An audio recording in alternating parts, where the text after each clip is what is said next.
ماہر بین الاقوامی امور حامد المشرقی صاحب ہمارے ساتھ موجود ہے. السلام علیکم, گڈ مارننگ سر. بہت شکریہ آپ کے وقت کا. اور ایک بہت ہی زبردست چیز ہوئی ہے کل ایس سی او میں. اس کو بھارتی میڈیا تو یہ دکھا رہا ہے کہ راجناتھ سنگھ جو ہیں وہ اتنے پاورفل ہیں, انہیں دستخط کرنے سے انکار کر دیا. اصل خبر یہ ہے کہ وہ جو چیز کروانا چاہ رہے تھے, پہلگام واقعہ ایس سی او میں اس کے مشترکہ اعلامیے میں ڈلوانا چاہ رہے تھے, وہ ہو نہیں سکا. بہت شکریہ. بالکل جی, بہت بڑی کامیابی ہے پاکستان کی, اور میں یہ سمجھتا ہوں کہ جس کو کہتے ہیں کہ انشاءاللہ پاکستان کے پوری دنیا میں ایک بڑے اچھے دن آئے ہوئے ہیں, اور انشاءاللہ یہ بہتری آئے گی کہ دنیا پاکستان کا کردار مان رہی ہے. پاکستان جن مسائل کی اور خطے میں انڈیا کی جو غلط پالیسیاں تھی, جن کا بڑے عرصے سے بات ذکر کر رہا تھا, وہ پاکستان اب دیکھ رہا ہے اور پاکستان دکھا رہا ہے. ٹھیک ہے, اور اس کے اندر جو سب سے اہم بات یہ تھی کہ پاکستان نے واضح طور پر کہا کہ جی نہ تو کشمیر کے مسئلے کے بغیر خطے میں امن آ سکتا ہے, اور کشمیر جو ہے وہ سب سے اہم مسئلہ ہے. اور تیسری بات یہ کہ جو پاکستان نے بلوچستان کا مسئلہ اور بلوچستان میں بھارت کی دہشت گردی کو اس کے اندر شامل کروایا ہے, یہ پاکستان کی بہت بڑی کامیابی ہے. اور میں یہ سمجھتا ہوں کہ جس انداز میں اب پاکستان کی فورن پالیسی اور پاکستان کا جو کردار ہے وہ دنیا میں سراہا جا رہا ہے, یہ بہت اہم تھا, اور یہ پاکستان کو بڑے فرنٹ فٹ پہ لے آیا ہے. آئندہ آنے والے دنوں میں آپ دیکھیں گے پاکستان اور اہم کردار ادا کرے گا, اور انڈیا جو پاکستان کو خطے میں تنہا کرنا چاہ رہا تھا, پاکستان کو اکیلے کرتے کرتے آج پورے خطے میں خود اکیلا ہو گیا ہے. آج اس کے ہمسایوں سے تعلقات خراب ہیں, اور اس کی سب سے بڑی وجہ یہ ہے کہ خود ہندوتوا جو ذہنیت ہے, جو اکھنڈ بھارت میں اقلیتوں کے لیے برداشت نہ کرنے کا رویہ تھا, اور سب سے بڑھ کر یہ کہ جو علاقے کے اندر اپنی جس کو آپ کہتے ہیں چودراہٹ بنانے کے لیے, ہیجمنی بنانے کے لیے اس نے جو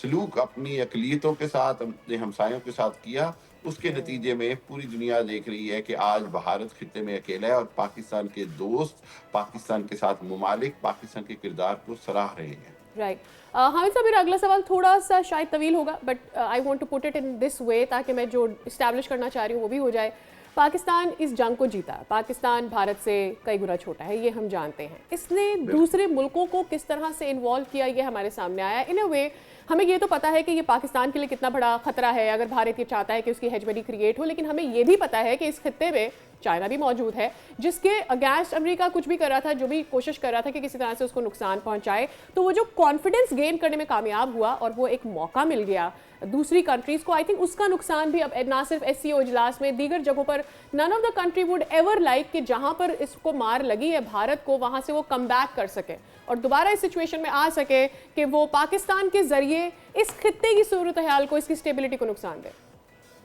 سعدیہ بہت ہے آپ کا. دیکھیے بنیادی طور پر کوئی بھی ملک, کوئی بھی طاقت جب خطے میں اپنی ہیجمنی کے لیے کام کرتی ہے تو اس کے پیچھے کوئی نہ کوئی اور طاقتیں ضرور ہوتی ہیں, اور ہم سب جانتے ہیں کہ انڈیا, اسرائیل اور امریکہ کا ایک نیکسس ہے جو یہ چاہتا تھا کہ سب کانٹیننٹ کے اندر اور ساؤتھ ایشیا کے اندر جو انڈیا ہے اس کو ایک طرح سے کی رول دے دیا جائے, ایک منی سپر پاور کا رول دے دیا جائے, جس کے نتیجے میں وہ چائنا کے مقابل اس کو لا کے کھڑا کرنا چاہتے تھے. لیکن اس کے اندر سب سے بڑا چیلنج جو تھا وہ تھا پاکستان, اور ہم نے دیکھا کہ دنیا کو ایسے لگ رہا تھا جیسے پاکستان معاشی طور پر کمزور ہو گیا ہے, پاکستان کے اندر پولیٹیکل طور پر بڑے اختلافات ہیں, پاکستان کے اندر ڈی اسٹیبلائزیشن بہت,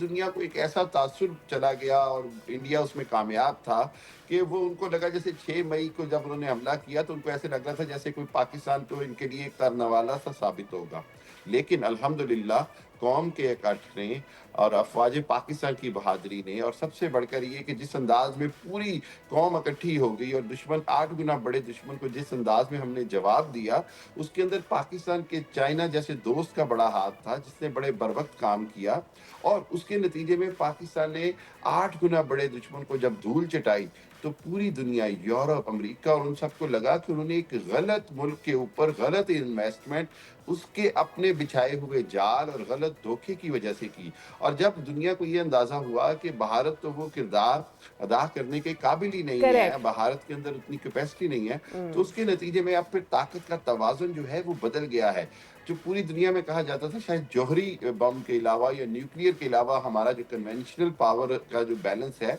वो इंडिया के बहुत ज़्यादा हक में है, लेकिन हमने उसको गलत साबित किया। और उसके बाद आप देखें, ये दुनिया जो है ना, ये माइट इज़ राइट है, ताकतवर के साथ है। आज दुनिया पाकिस्तान की बात सुन रही है क्योंकि पाकिस्तान ने अपनी ताकत मनवाई है, और जब आप ताकत मनवा लेते हैं तो फिर आज भारत के लिए बहुत मुश्किल है दोबारा से उस रोल को हासिल करना, क्योंकि उन्होंने पिछले 25-30 साल में झूठ की बुनियाद पे, फॉल्स प्रोपेगेंडा की बुनियाद पे अपने भी अवाम को धोखा दिया, दुनिया को भी धोखा दिया और बड़ी ताकतों को भी धोखा दिया। और उसमें मैं नहीं समझता कि हिंदुइज्म और ज़ायनिज़्म हमारे खिलाफ साजिशों से बाज आएगा या पीछे हट जाएगा या अपने इरादों से पीछे हटेगा, लेकिन अल्हम्दुलिल्लाह पाकिस्तान अब मज़ीद मजबूत होता जाएगा। पाक चाइना दोस्ती है, एससीओ में हमने देखा सारा कुछ, तो पाकिस्तान अपना इंशाअल्लाह जहाँ पर भी ज़रूरत पड़ेगी अपना जो पॉजिटिव रोल है अदा करेगा, अपनी रेजिस्टेंस भी शो करेगा, अपनी रेजिलियंस भी शो करेगा। जो Absolutely. कौमें रेजिलियंस शो करती हैं वो इतनी आराम से ज़ेरे नगी नहीं आती। अच्छा, मैं हामिद साहब आपके पास आना चाहूँगा। भारत का वो बयानिया मुझे 2 साल पहले बहुत अच्छी तरह याद है। चीख चीख के उनके वज़रा, उनके सियासतदान कहते थे पाकिस्तान को तना कर दिया पाकिस्तान को। और उसके बाद अब हालत ये है कि जैसे कि ब्रिगेडियर वक़ार ने भी कहा कि बांग्लादेश में उनकी प्रॉक्सी ख़त्म हुई, नेपाल भूटान उनको आंखें दिखा रहा है, और बाकी तो ख़ित्ते के दीगर ममालिक जो हैं वो जो कर रहे हैं उनके साथ वो तो कर ही रहे हैं। सो पाकिस्तान के लिए इस वक्त की कितनी बड़ी अपॉर्चुनिटी है। We are a responsible country, हम किसी को ऊंचा या नीचा नहीं दिखाते, लेकिन जो हमारी पोजीशन है वी नो इट। और इस सारे मामले में अब पाकिस्तान के पास एक कितनी बड़ी अपॉर्चुनिटी है कि वो इस चीज़ में उभर के दुनिया को ये बताना शुरू करे कि इस खित्ते में हमारी भी बहुत अहमियत है, चाहे वो हमारी बंदरगाहें हों, चाहे हमारे सिक्योरिटी के मामलात हों या फिर दीगर मामलात हों। देखिए, मैं समझता हूँ कि अल्हम्दुलिल्लाह दुश्मन अपने ही बिछाए हुए जाल में खुद फंस गया। दुश्मन का ख्याल था कि शायद पाकिस्तान को आइसोलेट करके तो वो पूरे खित्ते के ऊपर वही जो बात है कि अपनी हेजमनी बनाने में कामयाब हो जाएगा। उसके अंदर सबसे बड़ी जो उसकी मिस कैलकुलेशन थी वो ये थी कि तमाम बयानिया जो था उसका वो नफ़रत पर मबनी था, झूठ पर मबनी था, और हक़ाइक़ से हटकर, जिसको आप अंग्रेज़ी में लफ्ज़ कहते हैं ग्राउंड रियलिटीज़ से हटकर था, और एक ऐसे सुपर ताकत पावर की सपोर्ट के साथ था जिसका जियोग्राफिकली कोई ताल्लुक नहीं है खित्ते से। जो भी हो, अमेरिका बहरहाल हज़ारों मील दूर बैठा है और इंडिया की डोरें तो हिला सकता था, लेकिन अमली तौर पर उस अंदाज में जिस तरह उसने अपने हमसाया ममालिक से दुश्मनी मोल ले ली अपनी ताकत के जोर के ऊपर, वो ज़्यादा अरसा चलनी नहीं थी। एक चीज़ बड़ी इंपॉर्टेंट है, वो है पाकिस्तान का जो खित्ते के अंदर चाहे वो इकोनॉमिकल जो प्रोग्रेस है, वो अब देखिए आइंदा दुनिया के अंदर जो ताकतें हैं वो इकोनॉमी की बुनियाद के ऊपर होनी है। आइंदा ये चीज़ वो है जो इंडिया और इसराइल समझने में कासर रहे कि अब बॉर्डर एक्सपेंशन से आप पावरफुल नहीं बनते हैं। आप अपनी सरहदें फैलाने की अगर आप मिशन पे लगेंगे तो आज की दुनिया में वो नाकामी है, चाहे वो महाभारत हो या ग्रेटर इसराइल हो। दोनों का जो बुनियादी नजरिया है अपनी एक्सपेंशंस, अपना जो जिसको आप कहते हैं एक्सट्रीमिज्म के ऊपर खड़े होकर, उसके ऊपर तो दुनिया में अब गुंजाइश नहीं है। पाकिस्तान का बयानिया या पाकिस्तान का मुस्तकबिल जुड़ा हुआ है चाइना, रशिया और खित्ते की दूसरी ताकतों के साथ मिलकर मजबूत मुआशी कुव्वत बनने में, चाहे वो सी पैक हो, चाहे वो one belt one road initiative हो, चाहे वो मादनियात के हवाले से पाकिस्तान की दुनिया में अहमियत हो, चाहे वो एग्रीकल्चर के हवाले से पाकिस्तान का आइंदा आने वाली दुनिया में किरदार हो, चाहे वो दुनिया को फैसिलिटेट ट्रांजिट करने की बात हो, यूरोप और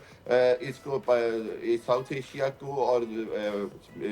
उसको चाइना को मिलाने की बात हो। और इस हवाले से आप देखेंगे कि ना सिर्फ पाकिस्तान की बंदरगाहें, पाकिस्तान के जो दूसरे रूट जो वस्ती एशियाई रियासतों तक जाते हैं, रशिया की ताजिकिस्तान, उज़्बेकिस्तान की तरफ जाते हैं, ये तमाम जगह पे पाकिस्तान एक ऐसी इंशाल्लाह एक स्ट्रेटेजिकली हब बनने जा रहा है जिसको दुनिया की कोई ताकत रोक नहीं सकती। इंशाल्लाह अल्लाह के हुक्म से मैं ये देख रहा हूँ कि अब इंडिया जो अपना, मैं बार बार कहता हूँ, बिछाया हुआ जाल था उसमें इतनी बुरी तरह फंस चुका है, उसको हकीकत का इदराक करना होगा और एक अच्छे हमसाये की तरह बराबरी की बुनियाद पे पाकिस्तान के साथ चलना होगा। इसी में उसका मुस्तकबिल ये आपने सबसे अच्छी बात की। वर्ल्ड वॉर 2 के बाद यूरोप पूरा आपस में भाई भाई बन गया है। ہمیں اس طرف نہیں جانا چاہیے, ہمیں سیکھنا چاہیے. Thank you so much.